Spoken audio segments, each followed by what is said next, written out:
I shall put all these videos in. You are gonna see it. Graduation day like this. Prince students.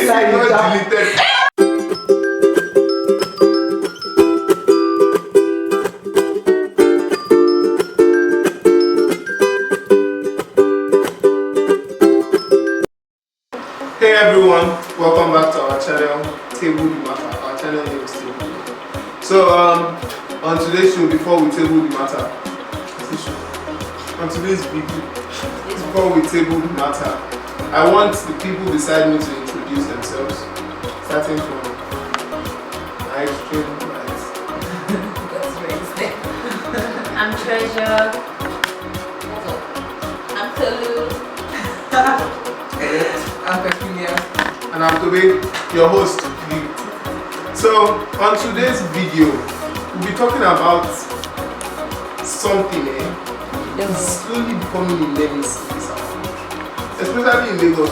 I experienced it first in Lagos. I don't know about other places in Nigeria, but like, it's really a big problem.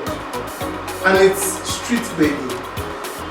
I don't know about you people, but it irritates me too much. And they have this thing they do in Lagos that they just come and pour soap that you don't know where they got it from. And now use that time scratching your windscreen. After they will now come and knock on your window, give us money. And sometimes if you refuse to give them, they scratch your car. So now we want to discuss street begging. I mean, like, some people may say that have empathy for the poor, be nice to other people. And to be honest, I don't agree, and I'll tell you why. But before I tell you why I don't agree, I want to hear from my guests, or no, my co-hosts, the people on the show. Starting from, let's have to. Okay. What I think about this issue is that sometimes there are actually different levels to it. You have the ones that pretend to work for the money they are begging for. That is the one that's in your windshield. Then they are pretending to work that you didn't ask for their help, but then they decide to help you clean your windshield, and then they come to ask you for money. And then you have the kids that are begging. You don't know where their parents are. You don't know why they are there. You don't know if they live there, but they are there. And then they're the ones who seem to have no other hope. Because there's the time I was on the road, I was walking in Keja, and I saw this child. Like, I don't know what health issue that was, but the child's bones were so dried up with the skin.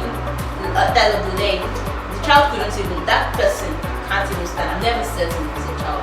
So there are those ones that they really don't have another option because they look so sick and so tired. So you have these three categories. You have the ones that have an option. You have the ones that you don't know if they've eaten at home and they're looking for money for something else. And then you have the ones that want to harass you with their help. So that's what I think about this matter. Okay, so Treasure, want to hear from you? Well, I find street begging is something that I've found that brings out a lot of guilt in me. Because, I mean, it's easy to say but that their matter, okay, they might have something at home and they're just coming out here looking for extra money and stuff like that.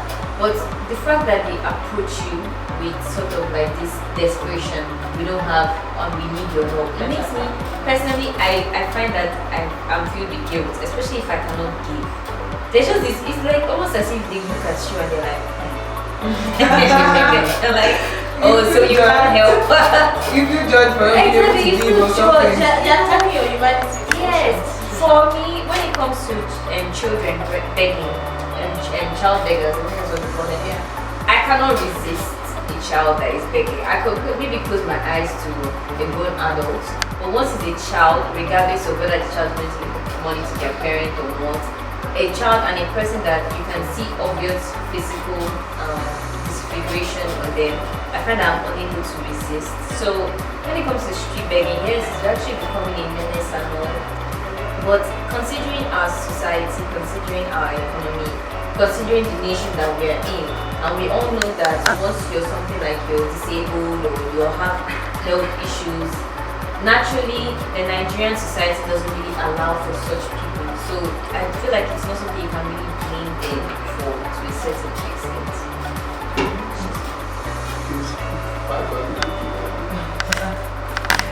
So for me, I'm currently doing this project on street children, and I've had to research a lot. And then before I even talk about that, I'll just briefly say what I learned about street begging and beggars from my mom. So her principle is that she doesn't give able-bodied people money. So like she said, the Nigerian society does not cater completely to people living with disabilities. And most of the time they end up in the streets because their family members cannot take care of them, and then there's a lot that goes into that drama. But then those are the people that I feel are more vulnerable and will need this help. They are people, adults, full-grown, able-bodied, and then they're begging and you're wondering what's going on. Some of them will tell you that they lost their fare. We are standing at the same bus stop with this person for the next 30 minutes and they've asked about 30 other people for money. Now imagine if everybody gives you 200 naira and you've lost your fare, you're going from Aja to Jakonde. How much is Aja to Jakonde? 150. Maybe the fare is from Lagos to Possibly. So there's the angle, like Tolu said, there's the angle of looking at people that actually go out, they are able-bodied, and then they beg. Then there are people that send their children out to beg. But then in everything we know that the cause of this is poverty. And for people that are able-bodied and want to beg, I feel like it's just a lack of willingness to work. Because you could be doing something else. You could be working with buka. You could be doing anything else other than begging. But then they feel like it's a lucrative business. I know someone who used to beg along Agungi Road in Lagos. If you know Lagos, you know what I'm talking about. And then this guy became so wealthy. I don't know if that's the term. He started changing money for ambiros, bikemen, policemen. So lucrative business. So it's a business. And that's my principle. I don't give everybody people money. And then if I see someone in need, like children, like you said, and I know an organization I can connect them with, I'll ask, okay, your parents, your mom's phone number, and then connect the child to the organization. I know I've done something. But able-bodied people, adults, begging. Okay.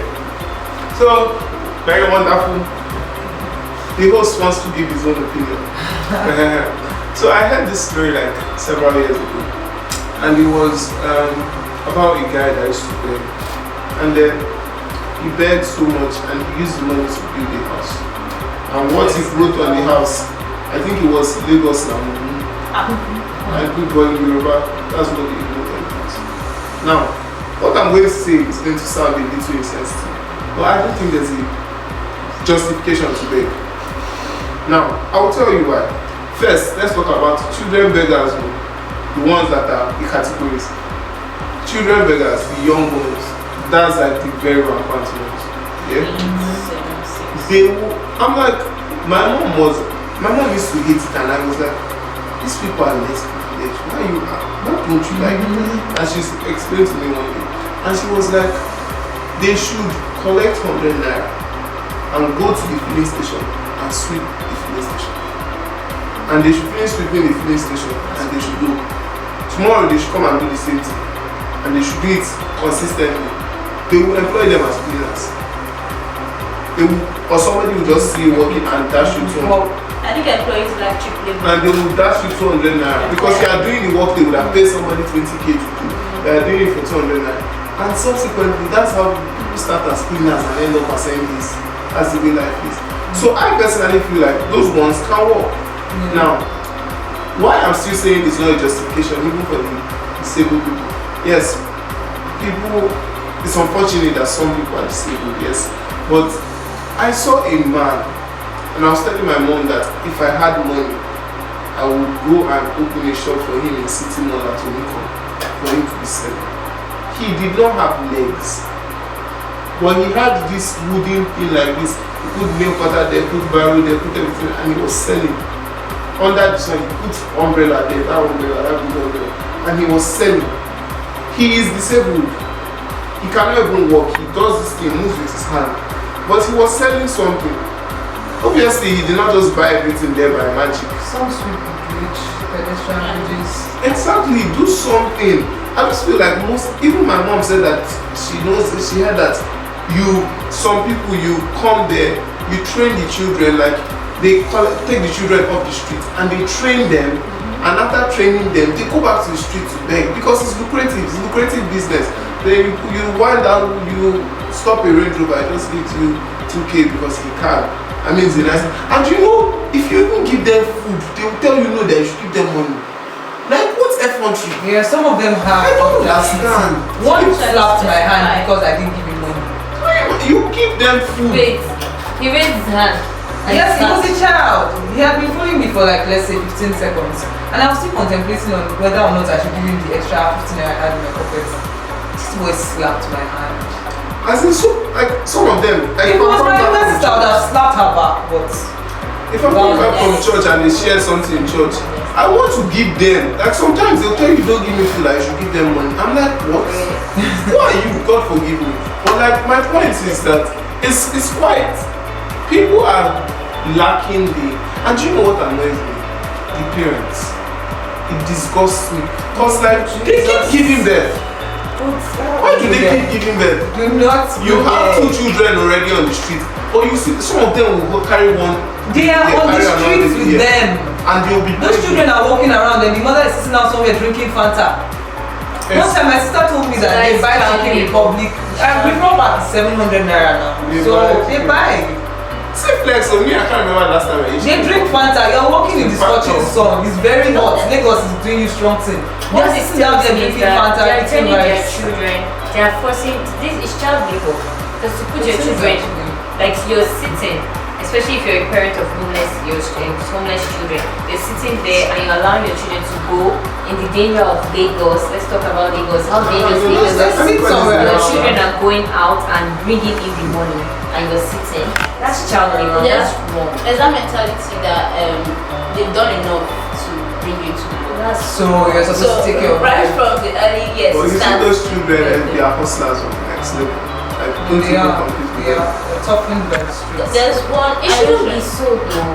Should Like they should have a childhood. The case shouldn't be that the streets have toughened me. That's not what being a child is about. It's not about learning how to be tough. It's about enjoying your childhood of growing up. They weren't born into families where the parents were intentional about giving them a childhood. I mean, they just probably had fun, had I feel like children. even on the streets, there's a way you can protect your child, your offspring. Which is why I'm talking about this matter of they sit and your child is going out. Going out is like, you sit, for instance now, you sit, I don't know how to explain it, but you sit here and they are just around, so you may look at them. Yeah, they are. You just see, they look like homeless people just sitting under the tree or They by are. the pole. Exactly. And then They're they're monitoring Not it. be the one. They're like, see If I'm here, Yes. my children are here. That's so wrong. I feel They're it's so CEO, wrong. they're It's a supply chain business. They reach their retailers, their wholesalers, I hate personally. Then they are consumers. then they are consumers. and some people play more than one role. Yes. And then there's the issue of these people multiplying in themselves. Okay, we mentioned that they have these kids they can't take care of. Then these kids have kids. Yes, because they sleep with every other on the road sleeps with them and they So I keep mentioned it. So you see They don't know a 40-year-old difference, girls like- living there. not even And they don't have a like different understanding. Except for those that have been determined, they have been exposed to something other than what their parents look like. That's life for them. So if they go on to recreate it, it's because that's what they are used to and that's what they think life should When be. I mentioned recreate, I didn't even mean in the sense that maybe they've grown up. I'm trying to mention like the child I saw in the room. Like she's not more than 10. She looked small. She looked like someone that looks like her face looked mature. She looks like someone that is a little bit smaller than her age. And her tummy was this big and she looked pregnant. Because while we're in bed, we're trying to discern is she pregnant or is she not? Because she looks like a- tap on every window and then she's very cold. And then you see her, she'll go back, she'll pick up something and then she's eating. And then she was looking at her finger and like her courage, she has so much energy. So walking with her big tummy and then I was just looking at her like how old are you? How Looks like old is it's this child going to be? Within girls that's in their period within the age 8 is that early, life just comes at you. Within age 8 and above. Looks And like a pregnant. That is the reality she's living in. So now she as a child is creating another child that she can't take care of. She hasn't taken care of herself. Now who is responsible for the child? Because let them get to that question. So I feel like it's a lot because I think it was today, and then I was reading some papers. You know, I said my project is on street children, and then we see that yes, we can say these children are perpetrators of crime, they pickpocket and everything, but they are victims themselves. Let's not forget, they don't exactly have medicine, so they could be abused, and sometimes they trade their bodies for protection. So if you are sleeping with the captain of the area boys, nothing's going to happen to you and all that drama that happens. Together, So there's a lot. we read in secondary school. Faceless by Amada. That book is. That book is a an in-depth I can't description. comment because I did not read it. You need to. Oh, no, like, no, I'm not going to read description, it. proper It description. really No, that did. book- that It hurts. book Thank you for all your input on the book part. Not gonna. Okay, so basically, street children are becoming a menace. And to be honest, me, I feel like there's no justification. I don't know that people may argue that they are less privileged, they are this, they are that. Valid arguments, yes, but I feel like there's always an alternative. At least in this case, the only problem I see, and we are not able to really come up with a solution to it, is because they are used to this lifestyle.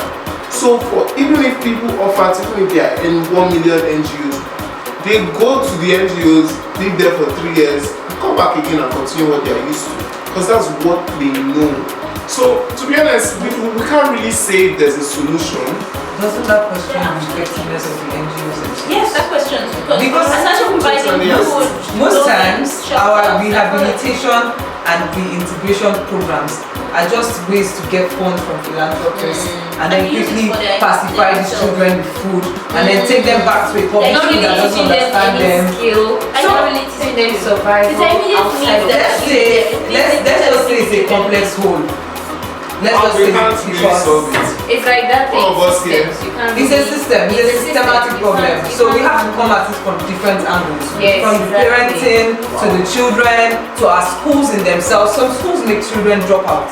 When you come to a class and tell the child that you can never be anything in life, and then you do that every day. Nobody Then gets an A. there's school, A is for there God, B is is for me, C C is is for the rest. for Okay, And so there's government and NGOs and everything. I just It's a feel complex like- problem. as our PhD holder here, that we should try to be more intentional about. For those of us that own NGOs, definitely not going to say something. For those of us that own NGOs, let's be intentional about creating positive change. That's what is important, and ensure that we do our best to make sure that the situation of the country in terms of street children improves.